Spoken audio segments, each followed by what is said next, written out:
today's episode, we are joined by Fumi Sugeno from SIIF, based in Japan, and Indy Johar from Dark Matter Labs here in the UK.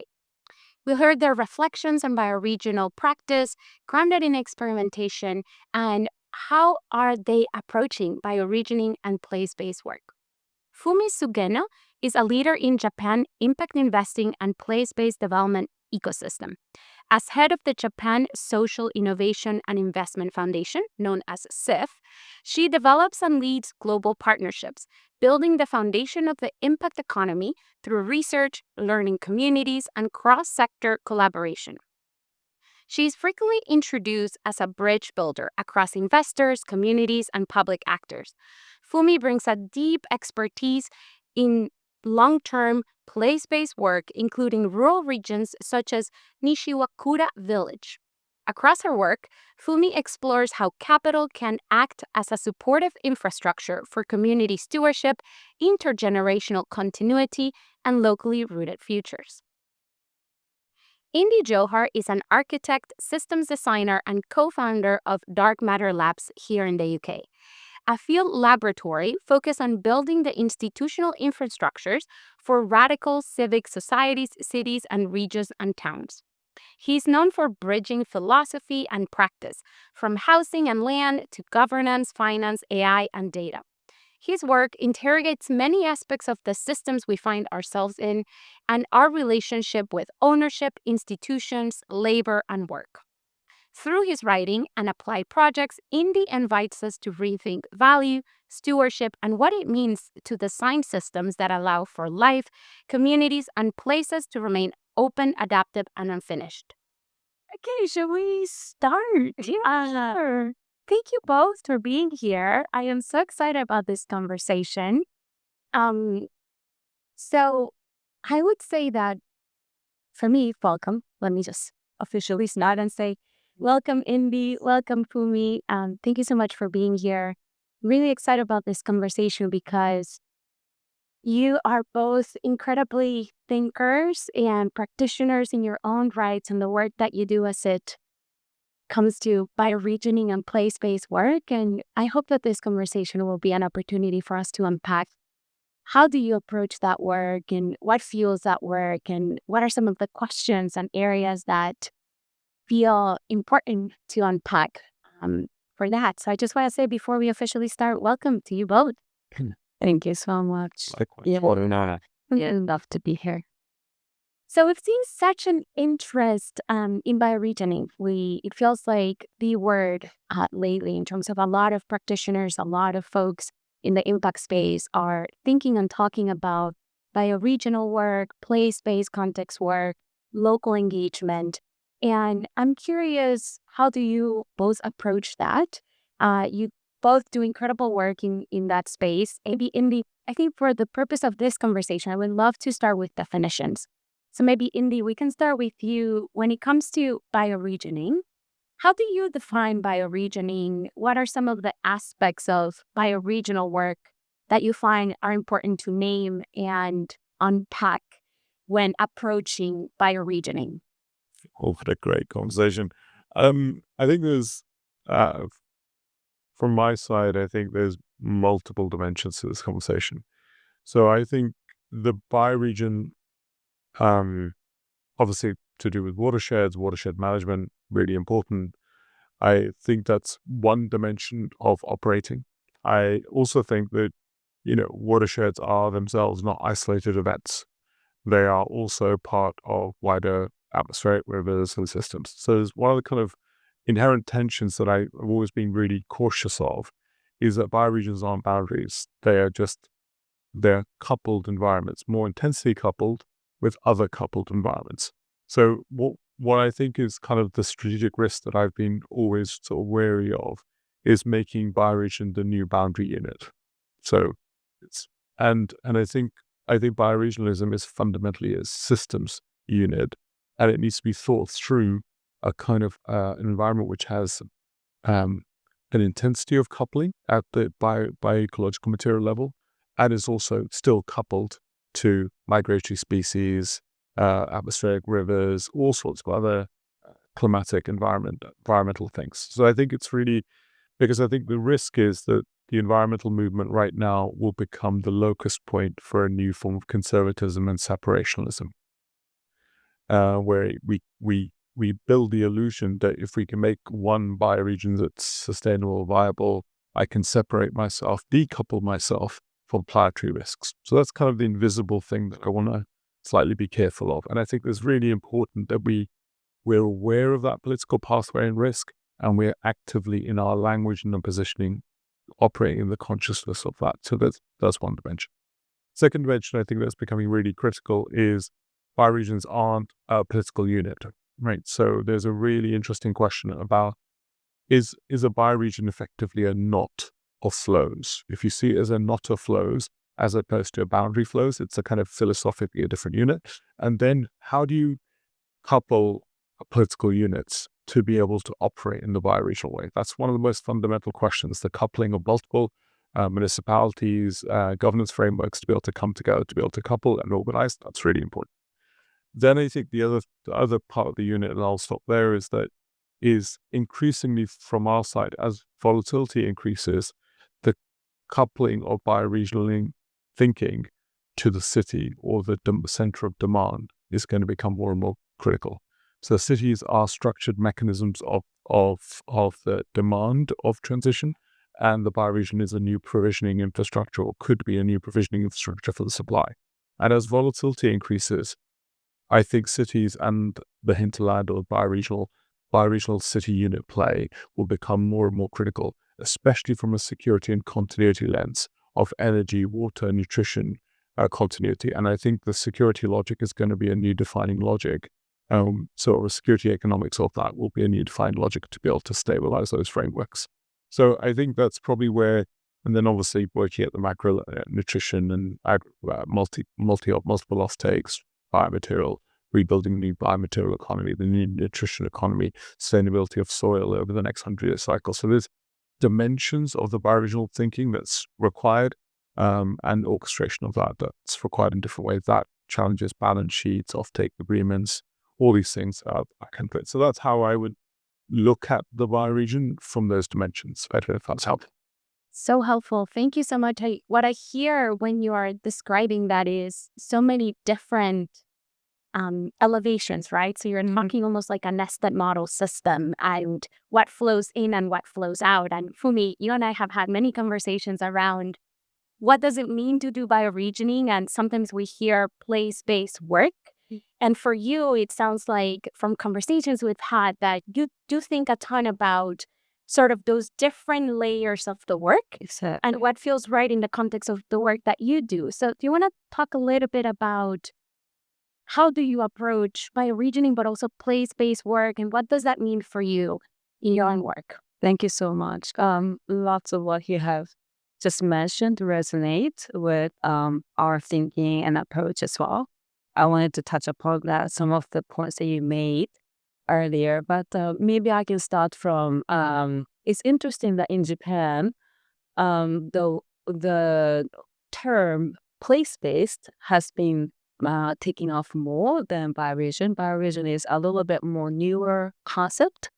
And even when I talk with people who are maybe doing some work in local communities or some local government people, and they don't necessarily are familiar with impact communities terminologies or system change or things like that. But the word place-based seems to resonate a lot with them. And I wonder why. And I think in the Japanese context, maybe one of the things that we can reflect on is the strong sense of belonging to the land or the place, and ownership of the place. And then that place-based approach means that you respect that sense of ownership of the place, which becomes the agent of change of the place. And then we've been trying to do that as actually putting our investors' hat off and then working with the local communities who have the strong sense of ownership of the place to think of the place as a system in a holistic way. And then I think another context in Japan is that there is a traditional concept or notion which is called satoyama. Sato means village, literally, and yama means mountain. Starting point in Japan, people tend to resonate more as the place. And then, but now bioregion, we can learn from all the bioregional movement from Europe, because I think we have lost some of the tradition of that satoyama, and we have lost the balance between nature and people. So we are in the journey of rediscovering that. And so actually to strengthen our awareness of how we can, again, coexist with the environment. Right now in Japan, economic incentives is more a big driver with population decreasing and economy stagnation. And then actually a lot of rural municipalities will be disappeared if we don't do anything. 40% is set to be disappearing in 100 years. So people is the change driver is this, how can we maintain our economy? But at the same time, how can we do that with balancing with the environmental side? I think we can also learn from bioregional movement. But it's layer, as you said, it's layers of systems that we're working in. I feel like we work in a small, tiny rural village, but how can we connect with other initiatives in Japan who's doing the similar work, that they don't use the term, but place-based system change, and then how can we connect that to national one, and then how can we connect that to global movement? We're always navigating those layers of systems. It strikes me as I hear both of you that there's this piece that we're exploring around boundaries. And so we're talking about maybe some finite boundaries within the context of a city that perhaps that feels clear, within the context of a watershed, which perhaps merely feel clearer than something more porous like ecological boundaries. And it sounds from your work, Fumi, that Satoyama really is a beautiful expression of how porous those boundaries are between humans and the ecological systems that humans are part of. So I'm curious, Indy, you talk a little bit in your work and you explore this question of what it means to be human and what it means to be an intentional human in the context of the collective. And I'm curious, from the work that you do, how do you navigate some of those boundaries, and how do you step into the work of bioregional work, city level work, with the boundary question? Yeah, it's a sort of yeah, I'm not sure. Certainly, I've come to the conclusive view on this. I think where locations of intuitiveness feel to be resonating are, I think I wrote this piece where we said that it's a kind of extrapolation of James Lovelock's view, which basically said the planet stored vast amounts of solar energy in hydrocarbons, released that energy in the building of an 8.5 billion human society. And then in 1969, the planet effectively took a picture of itself. So when the blue dot picture was taken, was effectively the planet perceiving itself, which meant the planet had become self-aware. And I quite like that telling of the story rather than the telling of the story, which is how fragile the planet is, which is a sort of an objectification of the planet. But if you saw the picture as being within the philosophy of the planet, you could see the energy has been expanded to actually the planet was becoming self-aware. Now, if you take that worldview, then that opens up a really interesting question about what does it mean to be human, and I think one of the biggest, we're operating in an idea of the reimagination of self at the fundamental level. I spoke about this a little bit earlier with Alison in the previous podcast, which is the idea of the present self, the generational self, the intergenerational self, and then the social brain and the microbiomatic body. If you see that as yourself, then you become an entangling agent. And this is why I like the kind of idea of interbecomings as opposed to beings or interbecomings as a means of that developmental model internet framework. So if you look at that, at the planet becoming self-aware, and that becomes that, the interbecoming becomes a means of organizing and expanded theory of self, then the question really starts to become, and I think the kind of political war we're in the middle of is the end of individuated, separated worldviews as viable worldviews. So I think what we're seeing is a moment where not only are we perceiving our recoupling at a, epigenetic and every sort of scientific level, we're also recoupling as a result of the planet becoming self-aware, as a result of climate breakdown and the externalities driving feedback. So we're in a moment where the planet is recoupling everything and our consciousness is recoupling everything. And divisibility and separation as a means of organizing the world is no longer having the efficacy that it had maybe the last 400 years. So that is the war, that a cultural war we're in the middle of, is how to preserve individuality in a moment where the world is becoming more volatile and you're more fearful in that individual and the drawback to separationalism, as opposed in a moment where the planet is entangling. And I think that's the really fundamental question. And that then opens up all the epistemic questions around our languages are rooted for divisibility, objecthood. English as a language is very object-orientated, as opposed to processing languages, sort of verb-orientated languages. So then our institutional theory is rooted in boundary models rather than institutions, and that we were talking about contract framework. So how do we get the bureaucratic models for that? So we then build a new, almost ontological structural stack of what this future starts to look like, and it's rooted at that level. And and that would mean that the UK, where we're sitting right now, would have to perceive itself as not a boundary problem, but a not. UK would have to perceive itself as being existentially linked to the fate of the Amazon, to the fate of the Antarctic, which it is, right? So it is really factually and scientifically. And similarly for Japan. So suddenly Japan is not a boundary problem. The UK is a boundary problem. It's an entanglement problem.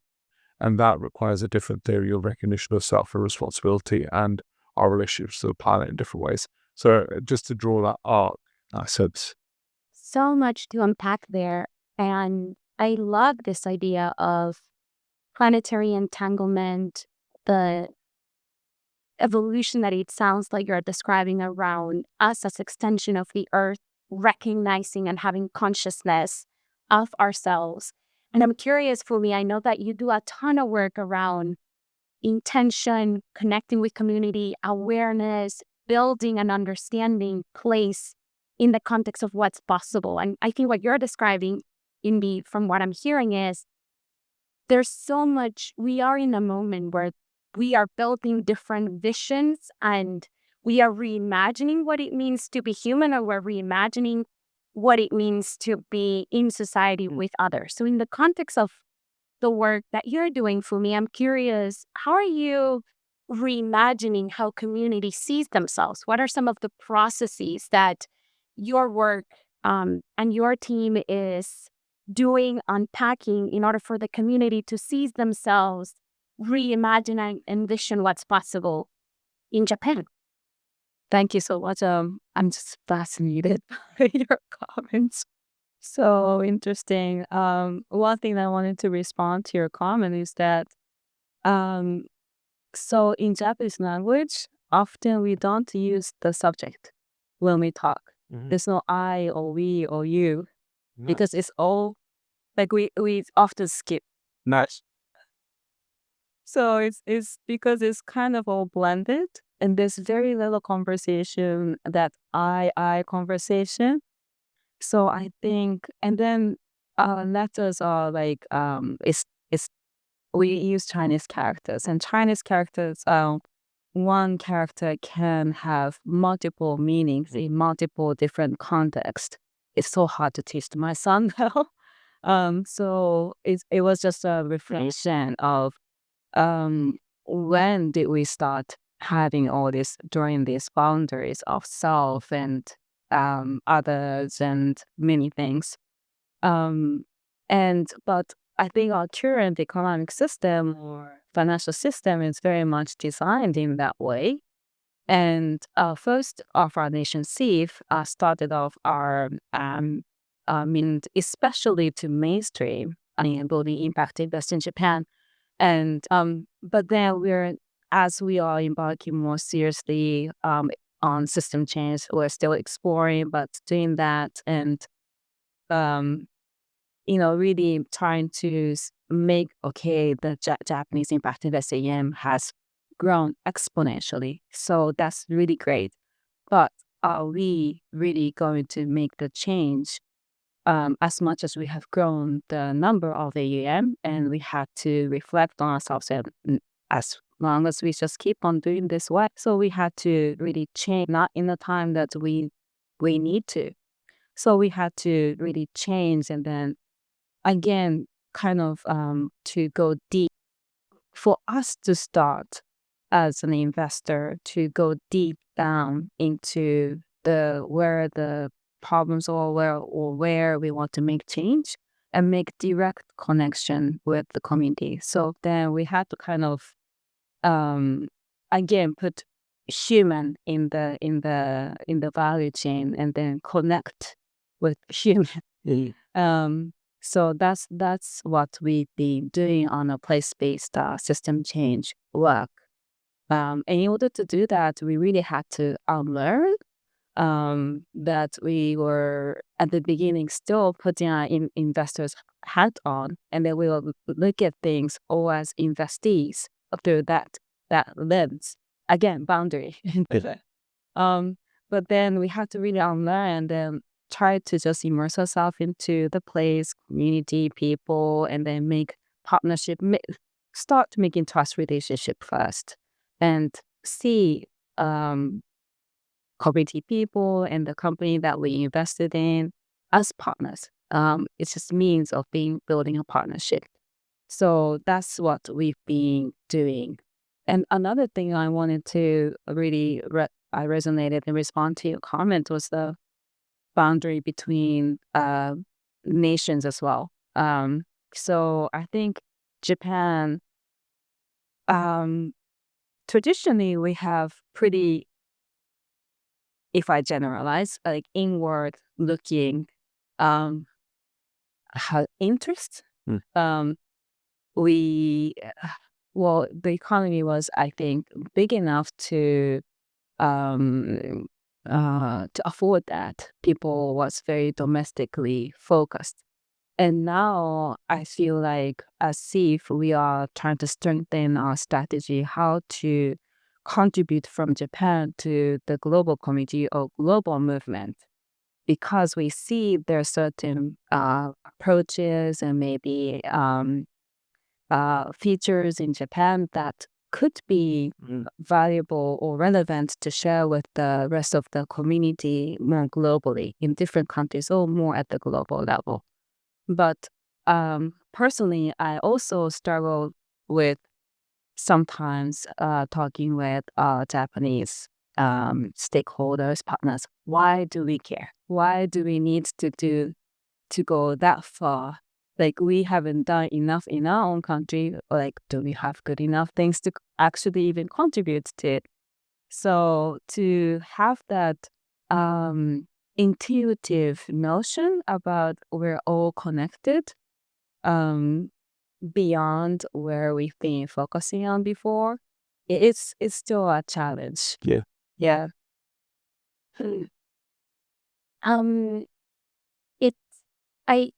It strikes me that there's a lot that we're talking about in terms of boundaries. There's a lot that we're talking about in terms of how do we show up in place and how we're defining some of these pieces. And, it's all very porous. And for our listeners, I would love for each of you to talk a little bit about what this work looks in practice. So take us to your village that you're working in, Fumi. What does this work looks in practice? Who are you connecting with? How do the processes unfold? And it also strikes me as we're having this conversation that bioregioning is an act in the making. It's very dynamic. It's not fixed. It's something that we're responding to or learning. We're wearing different hats at different moments in time. So I'd be curious on, what does this work look in practice for the regions that you're each respectively working in? And what are some of perhaps the questions that you're holding in this moment in time? So maybe for me. Sure. Yeah, that's a great question. I was gonna say that we've been talking pretty high level, so it'll be good to have what does it look like in practice, right? So at SIIF we have started embarking on our system change journey in 2022. So we're still in the early stage of our journey. We have four focus areas. One is the regional revitalization or that we work in primarily rural communities in Japan. Second is inequality, primarily in gender and child poverty.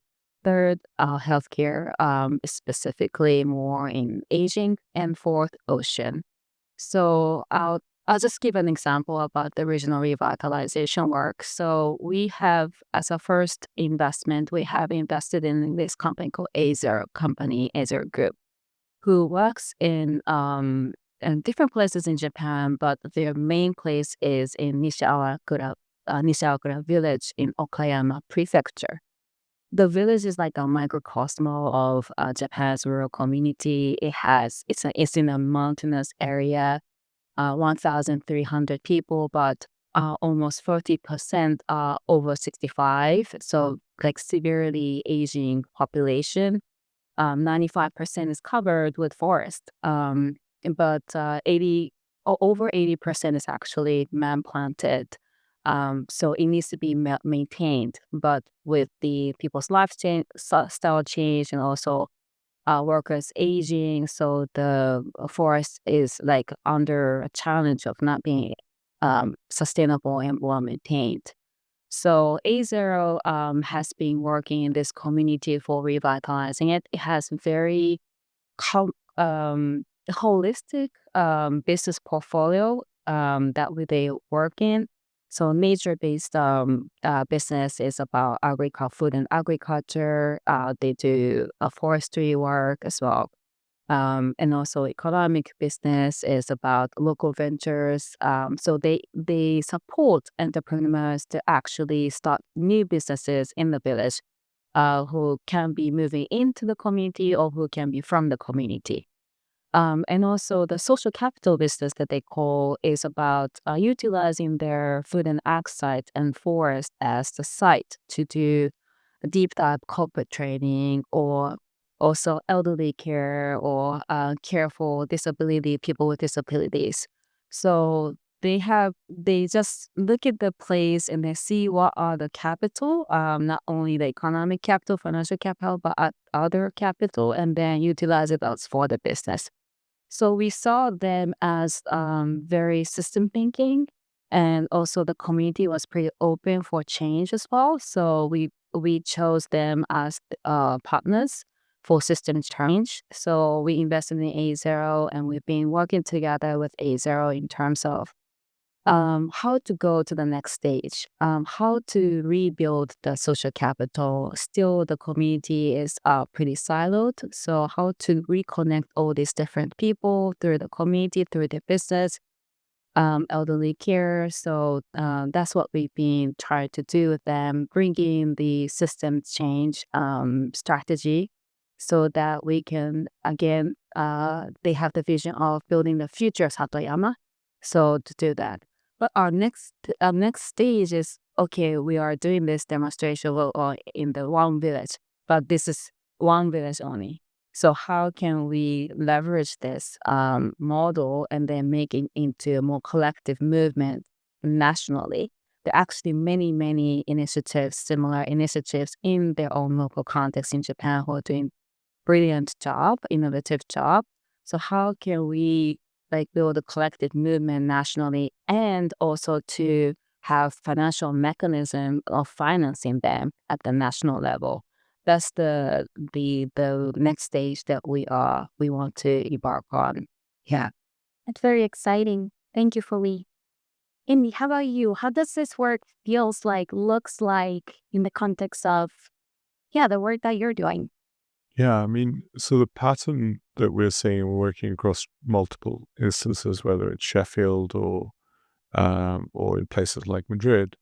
There's a sort of pattern of organizing that I think is becoming really interesting for us. One is that, in a way, a lot of the work is about how do you structure the demand for transition. So how do you build the everyday comprehension of risks that we're talking about? How do you build not only the risks, then be able to structure those risks, pool those risks? Because the economic models aren't just about the investment, it's about how those investments are going to mitigate risks in different frameworks. So it's kind of a whole conversation about how do you pull those risks, then how do you run what we're calling an outcome accelerator, which is an accelerator focused on cooling a city by 7.5 degrees. If you want to cool a city by 7.5 degrees, this is not just a function of new technologies, yes, startups, new verification mechanisms, yes, maybe even payment structures, but also new infrastructures, new policy.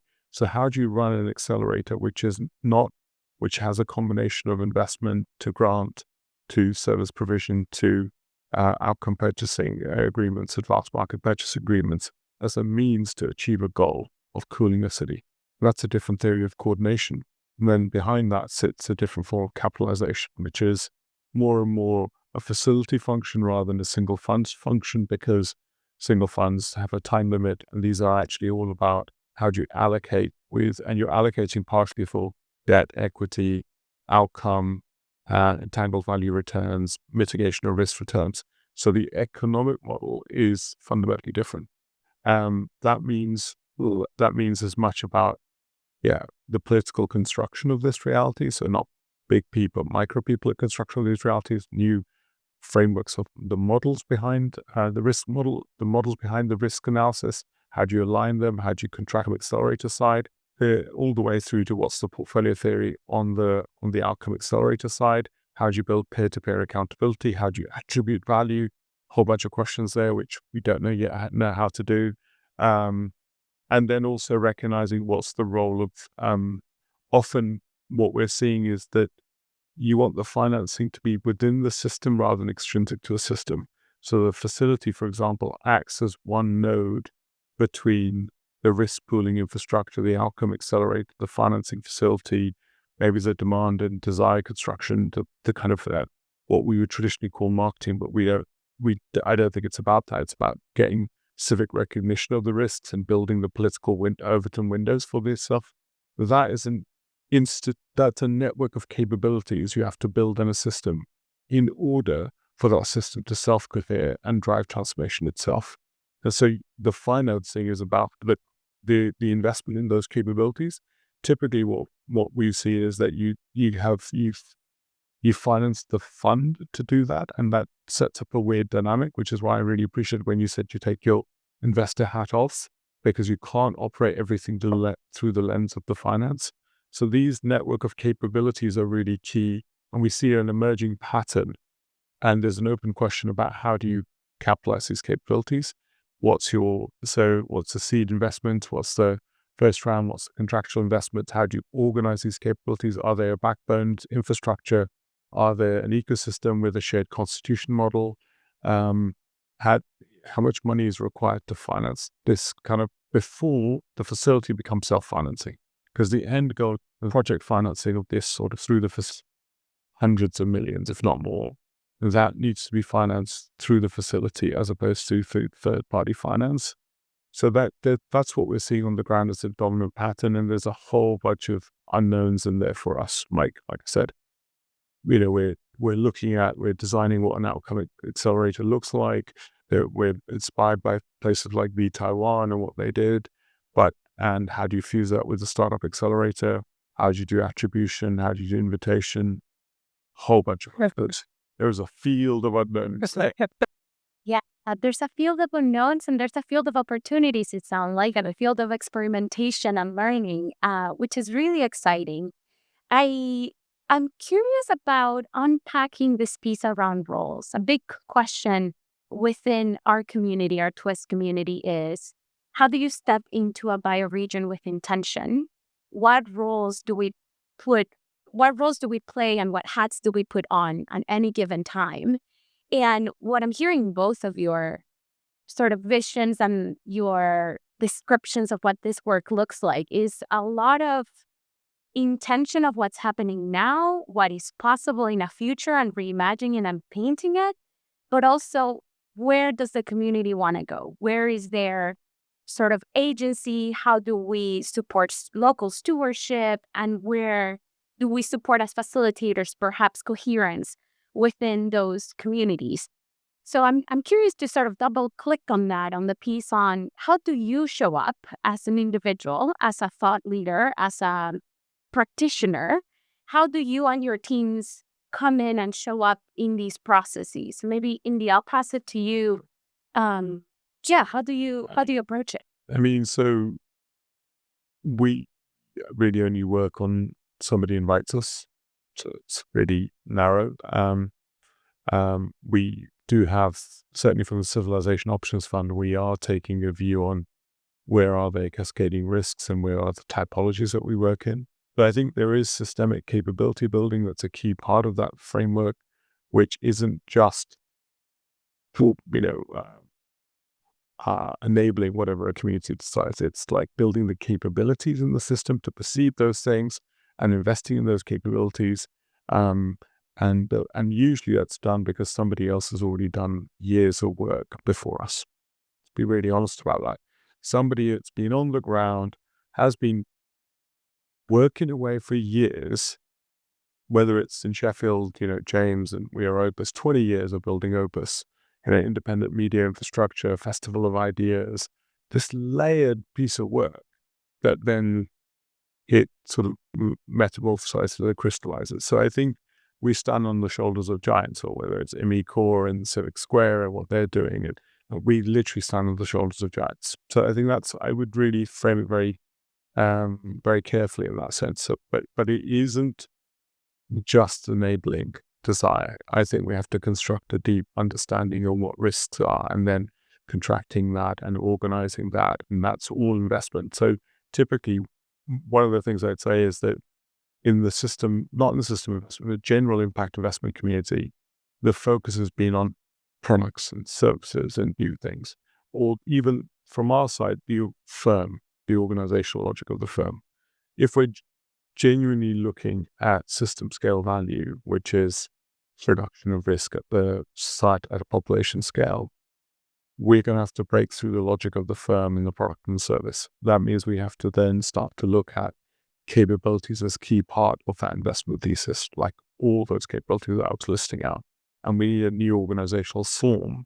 Like startup was an organizational form to discover value. It was a means of discovering value in the digital age. I think from our perspective, institutions is the word we're using, but are a different way of organizing value in a systems age. And I think that's where the kind of logic of where this is working is really key. And Indy, so much to unpack there. I so appreciate that reflection, and I will name again. So we stand on the shoulders of giants. That feels like a really important reminder of what is possible and what needs to take place before even asking the question of how do we step into a bioregion with intention. So I appreciate that call out. Fumi, how do you approach this question of roles and wearing hats? Right. First of all, I also agree that so much of work has been done already. So for instance, like when we decided that we work together with Nishagura Village, actually the village had this history of changing itself. So since the early 2000s, so the village, there was in that time there was a big wave in Japan to merge small municipalities for the sake of economic reason. But then the villagers voted against merger. They chose to maintain for their own local identity's sake to survive on its own, tiny village. It's kind of insane decision. But that forced them to come up with this village plan called 100-year forest plan, that they wanted to really make sure that they can leave the asset of the community, like forest, in a sustainable way to future generation. So that's the reason why they started not only the sustainable forest management, but also like community-owned renewable energy, and also inviting entrepreneurs to come, and then so really having like a progressive policy of supporting them. So actually people were moving into this community, which is like a very success case in Japan for rural communities revitalization. So there was this foundation in the community that is like the energy that they want to change, intention and openness for change. Of course, that also brought some challenges, because there's newcomers and there's going to be more and more tension and divide in the community as well. So there's that challenge that they need to overcome, because they have done so much over the years. But that's the what's our intention, but like whether there's any intention in the community is really, really important. So it's difficult to say, but I maybe come back with, again, like layers. So we have intention, but it's kind of sort of different layers. Yeah. So we kind of, if our intention merges, can marry together with their intention in a nice way, that's great. But for that local intention is for the people who has the ownership of the place. That's how we show up. But we've been kind of really doing a lot of unlearning. So I talked about putting our hats off as an investor. Definitely we were looking into firm and product and services, and not at first of our due diligence when we were not looking at the place holistically, or building partnership through our due diligence with multiple stakeholders. But we're doing that from our next place. But also we have been questioning ourselves, like, where do we sit? What's our role? And are we is our role as investing our time into supporting specific firms, business, or as a system change orchestrator, is how much time should we really invest in individual companies or individual business? Like, how can we balance supporting that with the orchestrating more of a wider system change, orchestrating more collective movement? How should we shift from like going deep dive into community and then learning about demand side solution creation to navigating to bridge to this financial side? So doing more of a financial orchestration. So we are again putting our hats back on, kind of using finance as means or our strength. Yeah. It's been a journey of evolving our roles as well. Yeah. So a process. I'm hearing from both of you, is that process. It takes time. And I'm reminded of that principle of we can only move at the speed of trust. And trust takes time, and it takes iterations, and it takes relationality. Like, you're both talking really about how important it is to be in relation to those in community, in relation to place, which at the end of the day feels like the foundation of bioregioning work, place context work. So I guess my last question for both of you today, acknowledging that this is a conversation where we're exploring so many different things, there's so many elements that we could unpack, but my last question would be, what is a question or an area that you would love to continue to unpack, to explore in community? The purpose of this podcast is for collectively us learning what it means to do bioregioning work.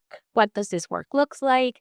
So what is the question that you would like to put forth for the community of practitioners when it comes to bioregional place-based context work and this broader field. Indy, let's start with you. Yeah,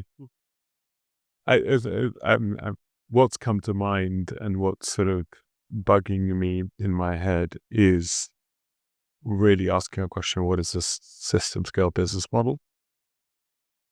How do you operationalize? How do you actually make it? And what's the level of multi-capital flows? What's the level of risks? Like, I think there's something really important.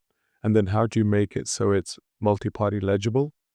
So the legibility of a business model is really important because, as all of us probably know, when we make business models, best utility of a business model is when you're playing with it on Excel yourself and you understand the sensitivities of it. As a piece of spreadsheet, it's next to useless when you print it out. It's like it's sensitivities. So I feel like that's a sort of piece of thinking work and operationally thinking that through, linking that to, like, it'll probably be a spatial geo-coordinated business model. And like, in my mind, there's something to be built and done there because I feel like we're missing a piece of capability to be able to do a lot of the work that we're doing. Yeah, so what comes into my mind is today as well, a lot of our conversations are about like interrelationship between systems.